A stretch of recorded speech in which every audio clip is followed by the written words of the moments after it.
Aloha kako! Mahalo nui for listening my podcast, Hula and Talk. My name is Kauanoeanuhea, and all I talk on this podcast is based on something my kumu shared with me or my research. As Hawaiian didn't have written language earlier, many things still uncertain. So my podcast sometimes contain the information it's not sure. If you have better understanding or a different opinion, please send me DM by Instagram, Twitter, or comments from my website. My Instagram account is Kauanoeanuhea0410. My Twitter is searchable as Kauanoe's Hula Studio.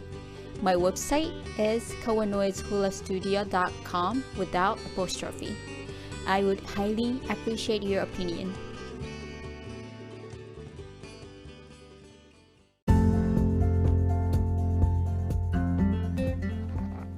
This recording was made by Anchor Apps.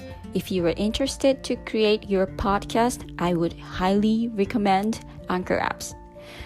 The Anchor Apps is free and you can record, edit, and distribute in one app. When you set up your account with Anchor, the app can create an account with a bunch of different platforms, such as Apple Podcast, Google Podcast, Spotify, and so on. When you upload your episode to Anchor, it will be distributed to all different platforms.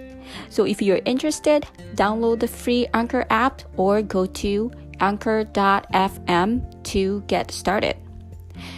もし興味のある方は、アンカーの無料アプリをダウンロードするか、ウェブサイト anchor.fm をチェックしてみてくださいね。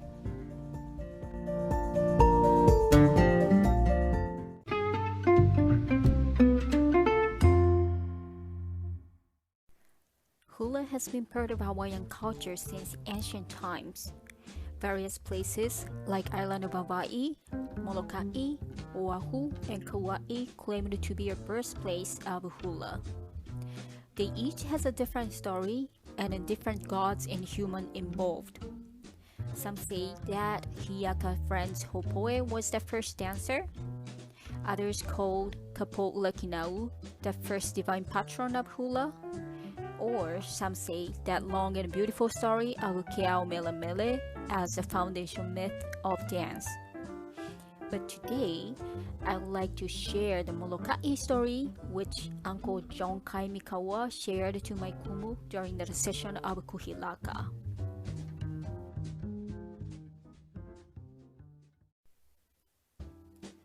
Every island has its own traditions of Laka, and so none of the traditions are to be disputed. Molokaʻi has its tradition of Laka, and it's a little different from the rest of the islands. Many of our modern Hawaiians today look upon Laka as this goddess, or some spirit, or all kinds of things. Most of our gods and goddesses were actually living people that lived. Laka in the Molokaʻi tradition was an actual living person that lived.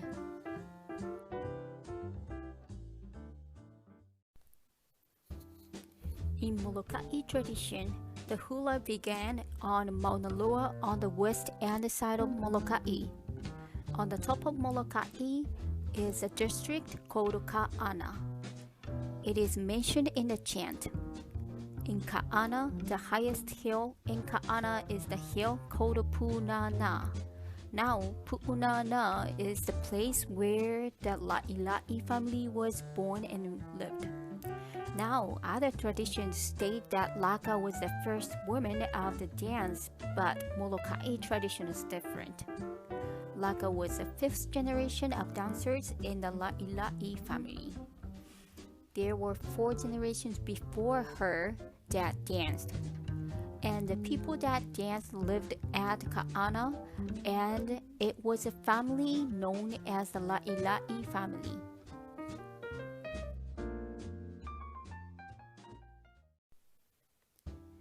According to this tradition, the La'ila'i family were the most beautiful dancers, and people came from all of the different islands came to Molokaʻi to Ka'ana to see this family perform.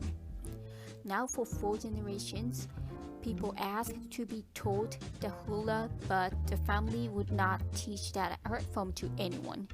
they guarded it. Come to the fourth generation, her name was Kapo'ulakina'u. Kapo'ulakina'u was an exceptional dancer. People came to Molokaʻi from all of the island to ask her to please teach them to dance.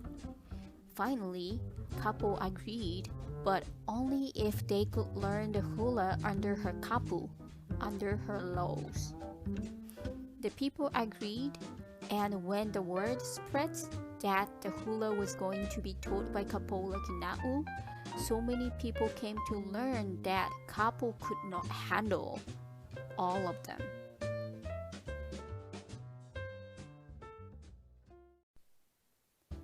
So what she did was to get her younger sister, and her name was Kavelani.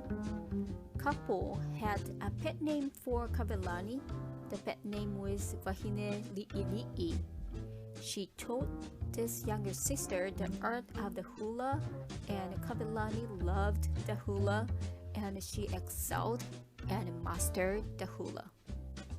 After she mastered the hula and Kapo'ulakina'u was satisfied, Kapo'ulakina'u okis, which means cuts, her name and blessed her with 3 names which gave her the mana and the authority to teach the hula.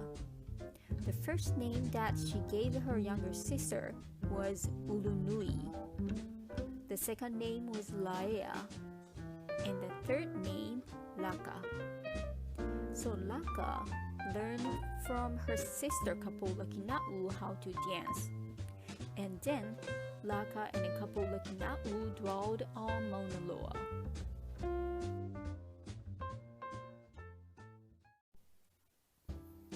And with this particular part, Uncle John Kaimikaua was looking at my Kumu's eye and then saying, "We made that trip with you in Auntie Lani's halau."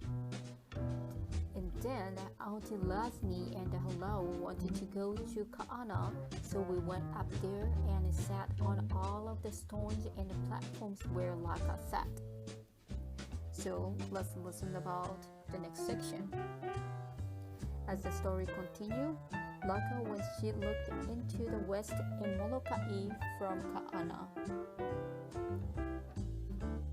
In the evenings, as the story progresses, Laka would turn to the west as the sun sank, and when the sun sank into the horizon, the rays of the sun at certain times of the year would shoot up a shadow over the horizon, which was the islands of Ni'ihau, and then she was always wondering about that shadow.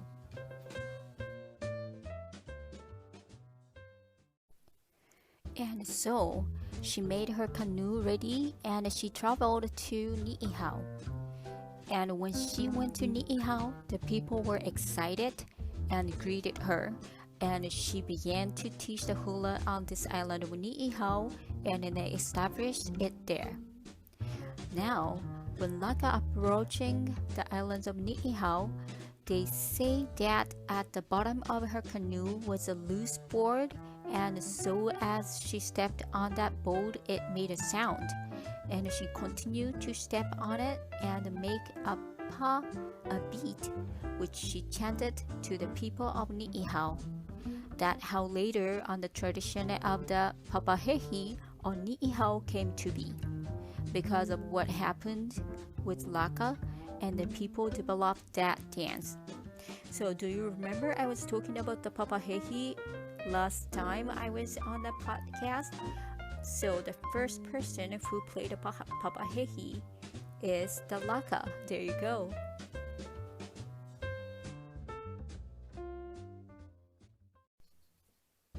After the hula was established there, Laka went to the island of Kauai and there settled at Ke'e and began teaching there.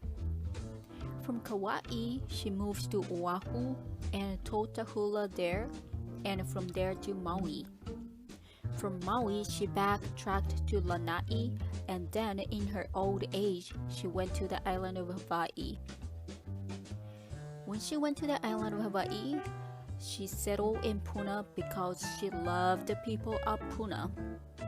And in the Puna, one of her first students was the young girl named Hopoe. If you are familiar with Hawaiian legends, Hopoe later on was a good friend of iaka Kapo'ulakina'u, who taught iaka how to dance, and the hula became entwined with the Pele family.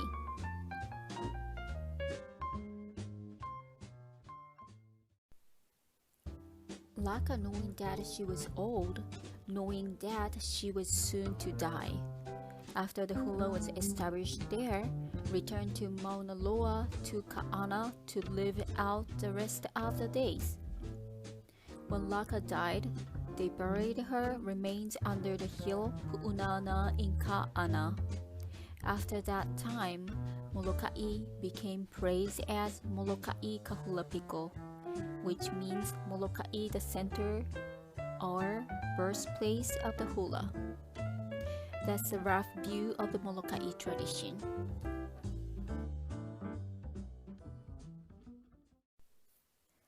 The shortest chant that I have, remember that 928 line chant, speaks of the travels of Laka. So this is talking about the chant which the John Kaimikaua was taught from Laka. So I will talk about this story sometime later. So this speaks of the travels of the Laka, where she went and who were her first students and what she taught. That is how come on the different islands, whatever Laka taught on that island and whatever people she had on train particular island, a specific tradition grew and progressed from those first students. Laka, the traditions for the kuahu would be specific for that particular island. On Hawaii Island, we have Hopoe. At Ha'ena on Kauai, they have other people. That's because they were the first students of her as she traveled to the other islands. And that's how come whenever they use different greenery and things in that particular place for the kuahu and even the hula attire. Some places, Laka used that halapepe as a scarf. Other places, other things. Those things became the traditional plants placed on the kuahu.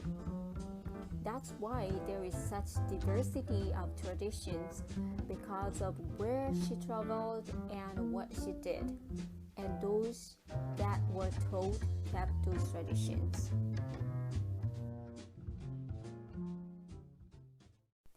So when you speak of Laka, she was an actual living person. You know, when we speak of iaka and Pele, there were actually living people that had amazing abilities. And when they died, just like Laka, when she died, and the generations became far removed from her reality, they began to deify her. When they say goddess of the hula, the word goddess is a poe haole word, foreign English word. When they, the foreigners, tries to recode our history, they use the words goddess. The word akua comes from makua and aumakua. The more focused interpretation is not God, but a guardian. The Hawaiians believed in a life after death, that when we die, we live with your ohana on the other side. And they believe that when we die, that love and bond that you had with your ancestors still exist. And the departed had the ability to help you in your time for needs.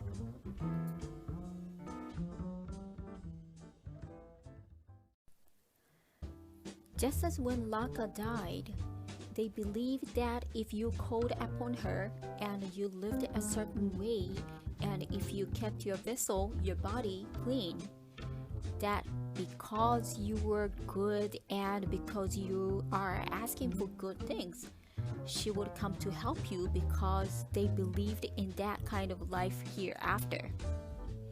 And the veil between the spiritual world and the physical world is very thin. So that's how all of those traditions came to be.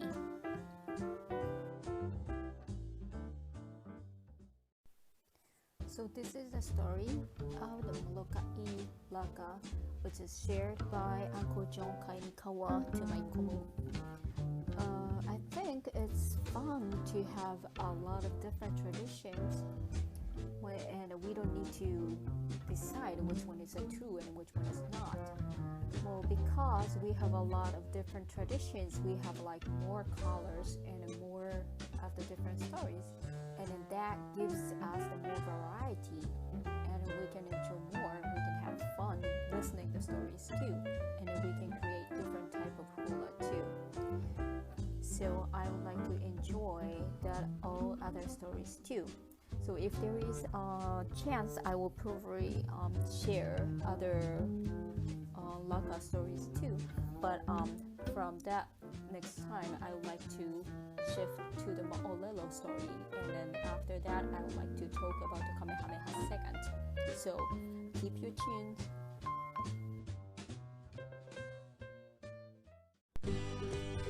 Mahalo nui for listening my podcast Hula and Talk.